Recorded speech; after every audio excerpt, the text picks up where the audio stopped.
কোনো এক রমজানে আমি হয়তো থাকবো না, অথচ সেদিনও রহমতের বাতাস বয়ে যাবে পোড়া পৃথিবীর বুকে।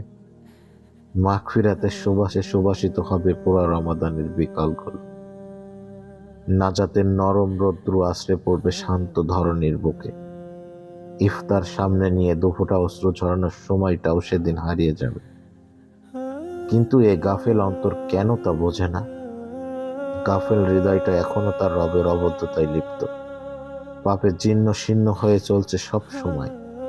কোনো একদিন এই গাফেল হৃদয়টা আফসোস করে বলবে বারবার, কিন্তু সেদিনের আফসোস তার কান্না তার কোনো কাজে আসবে না। সেদিন এই গাফেল হৃদয়টা আফসোস করে বলবে, হায়, আমি যদি পরকালের জন্য আগেই কিছু প্রেরণ করতাম। আস্তাগফিরুল্লাহ। এই রমাদানই হোক আমার প্রত্যাবর্তনের রমাদান।